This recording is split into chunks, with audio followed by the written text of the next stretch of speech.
капки. Като преди да започнем, почваш ли? Да. Можете да си ги триете и да пуснем аромата около човека. Като welcome ритуал. След което много важно е да не е над лицето. Взимаме капки, слагаме в областта на ушите, трапециус, в линията на косата. Ще работим. Това са зони, където се натрупва стрес. И последната, която взимаме и затваряме, е на слънчевия сплит. Предупреждаваме, че ще сложим на слънчев сплит. Тук имаме активни точки на всички меридиани, откъдето въздействието ще се разпростре по цяло тяло. Дишваш дълбоко, ние съпровождаме, издишва, леко активираме. Вдишва, отпускаме ръце, оставаме да вдиша. Издишва, следваме и леко активираме. Вдишва, от остеопатията знаем, че така въздействаме и на кръвна диафрагма и подобряваме кислородния обмен. Връщаме се до линията между черепна апоневроза и фронтален мускул. Работиме в линията на косата, което не скубе. Много е приятно, изключително облегчаващо. Правиме 3 линии от едната до другата страна и обратно. Няма значение откъде ще започнете. Като самото движение е в дълбочина, мускулно-фасциално и разместваме. Двата палеца са в начална позиция разместени, събираме ги в средата. Сменяме, сменяме, сменяме. И така на няколко стъпки. Не триеме на повърхността на кожата, ами влизаме на мускулно-черепна апоневроза. Събираме. Вижте, едно такова усукване трябва да се получи, което от анатомична гледна точка, когато черепната апоневроза е стегната, тя нарушава и кръвообращението и към челото. Челото увисва. То като не работи, всички мускули от лицето също няма кой да ги дига нагоре и ги... Аз в момента гледам да си покажа пръста, за да го видите, но иначе движението не е нужно да сте над косата. И поглаждаме.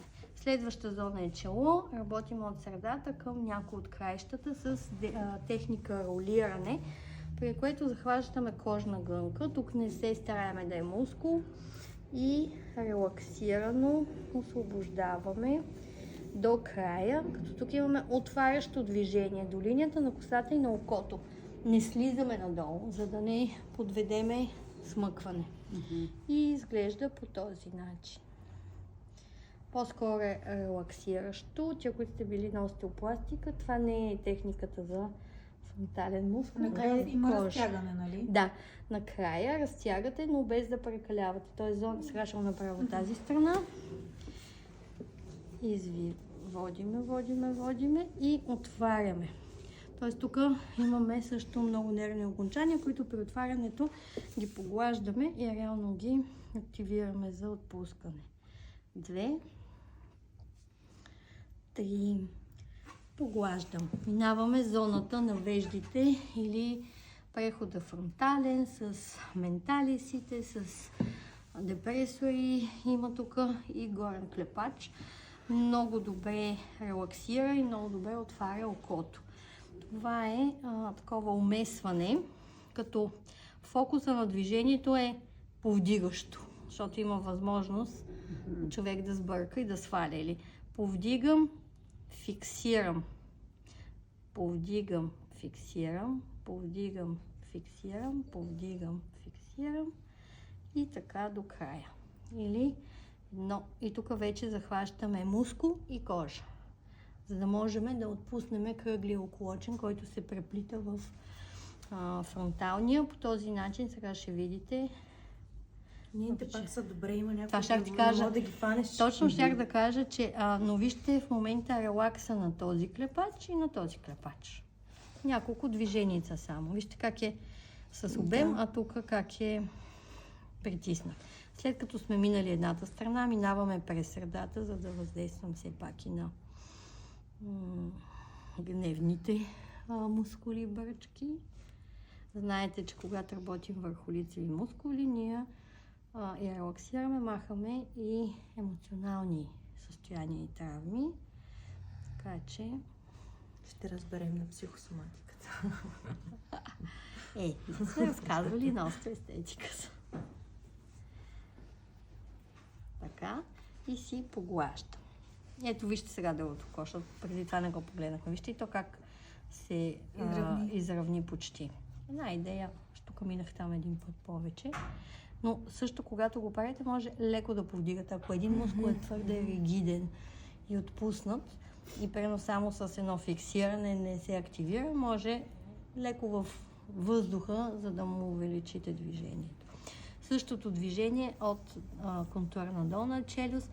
Много е задължително да пипнем центъра на брадичката. Тук се включва централен преден меридиан, като включва енергията, от тук тръгва централен заден.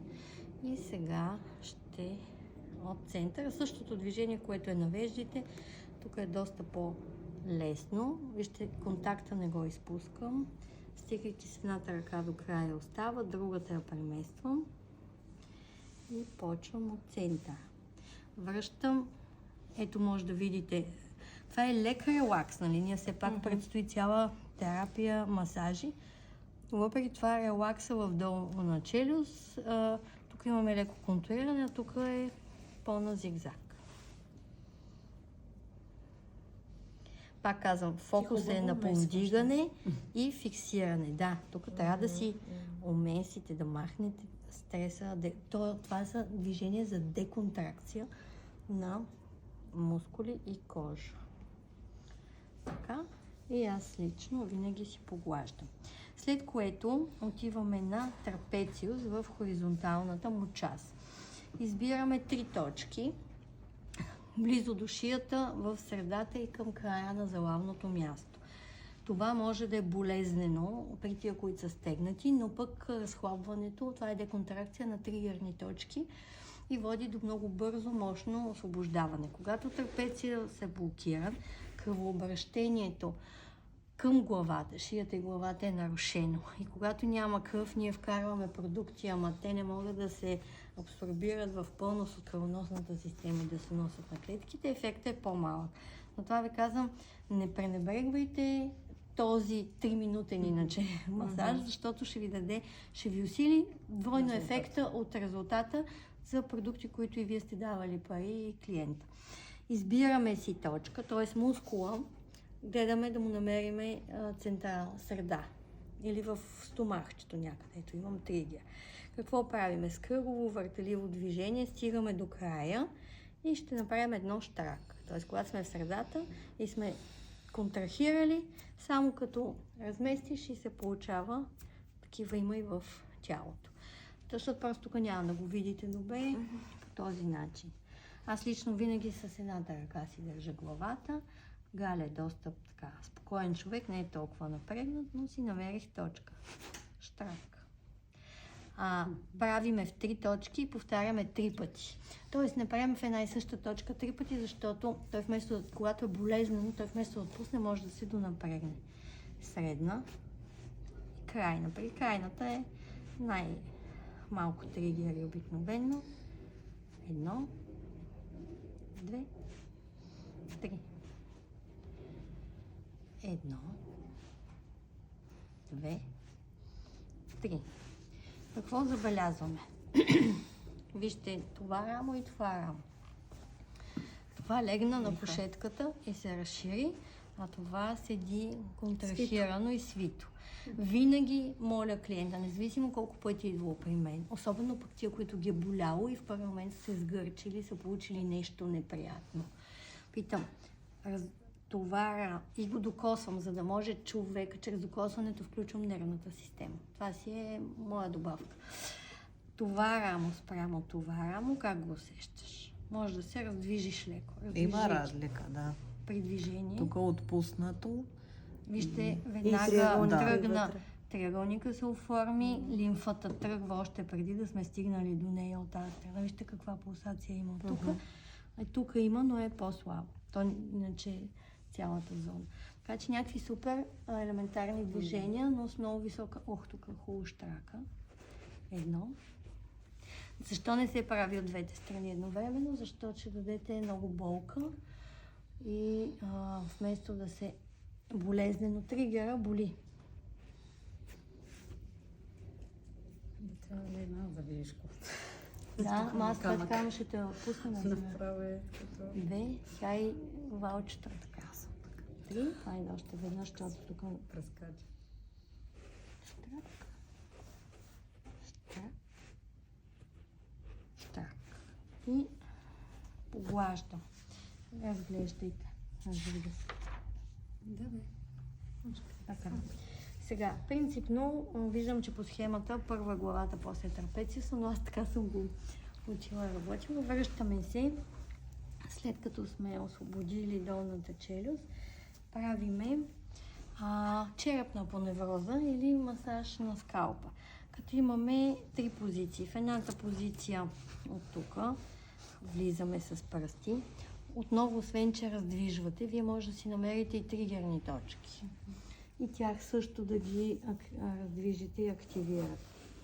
По този начин, отгоре, реално ушната апоневроза с двете ръце едновременно отработвате. Вижте какво става с лицето й. Появи се кръв и се смени цвета. Тоест, активирахме и стимулирахме оксигенацията и кръвообращението. Това е едната позиция. След което завъртаме на една страна, отработваме цялата и теменна и странична, като загребвам и изтеглям към темето. И предполагам, че всички имате подобни движения. Сега просто ги комплектоваме в един комплекс. И вижте тук лифтинга сега. От тук като захвана и се стрема да изтегля лицето и да го закача и тук отгоре на главата. Няма го във видеото на Биолайнърс. Мисъл, те го дават като зона, но вие, използвайки тази зона, може да създадете. Я да видим сега. Вижте, ето отзад се вижда по-хубаво зад мен. Вижте и линията насам, и линията насам. Това е тук, това е тук. Да, просто чрез ушна и черепна апоневроза, аз казвам, вие може да хванете лицето и да го закачите нагоре, да остане. И ще направим и другата страна.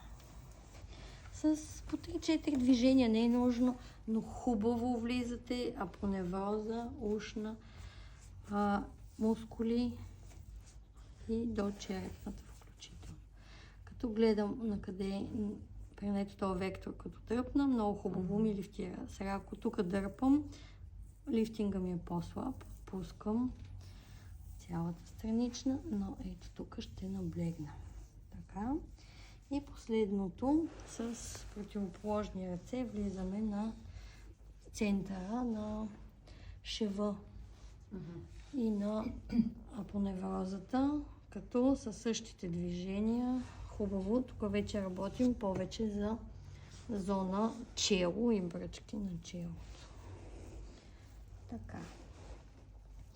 Реално по програма сега идва трапециуса, защото при мен едно време, когато го учих, косата беше накрая, но сега са го променили и има логика, защото като сме освободили линия долна челюст, има логика реално да изтеглим всичко това, което сме освободили, да го лифтираме и да продължим надолу. Така че деконтракция на трапециовиден мускул с един палец върху 3 точки. След което имаме една дълга тракция. Сега само по един път ще го повторя. Вкарваме ръцете по този начин, почти до линията на стена или до долната част на лопатките. Забиваме пръсти в паравертебралните мускули и без никакви движения, просто се едно се опитвате да ударете една бърза да създадете пак централно. И това е дълга тракция, която ще стигнем до осципиталната част. Едната ръка вкарвам, другата и така една след друга влиза. човека вече отпуснат. Единият вариант, едната повдига леко другата се мушка, другата повдига и по този начин, редувайки, не е толкова страшно. Намирам си гръбначния стълб, намирам до него мускулите, фиксирам нагоре и бавно. Тук минаваме и през тази линия, която много се натоварва и от по-големи бюстове. Вижте, стигайки до тук, една гънка ми се получава, без да изпускам фиксацията, просто я преминавам и стигам до остипиталната, т.е. през дългите и късите разгавачи на шията. Принципно се прави един път. Обикновено тук заспиват. Така. След което имаме една тракция на шията. По този начин фиксираме шията. Тук се опираме на остипиталната кост. И с едно и също задържане и вадиме, се едно се опитвате да извадите главата от тялото и със същата компресия отстрани я връщаме. Тоест имаме едно от контракция, деконтракция, извинявам се, декомпресия, компресия. Благодаря ти. Така. Влизам и броя до 6. Виждате фиксация, но пръстите не съм я удушила, ами са по-скоро успорени. Т.е. палците повече ви помагат. Основно като фиксацията е да захванем основата на черепа, остипиталната кост. Лактите са на кушетката, много е важно да не са дигнати, за да не препозиционират. Представете си гръбначния стълб като една релса. Вие по тази релса искате да изтеглите малко и да отпуснете. И не трябва да променяме, да ротираме. Така че фиксираме хубаво. И си броя бавно. 1, 2, 3, 4, 5, 6. 1, 2, 3, 4, 5, 6. Това е най-трудното, заради което ще мина покрай вас. Може да го повторите. 1, 2, 3, 4, 5, 6. 1, 2, 3, 4, 5, 6. И това е. Реално в опътването ви се дава едно от тези движения, което от тук като извадите, втори път може да освободите през раменете. Това ви е релаксинг тач. Мога, ако искате, може да го спреш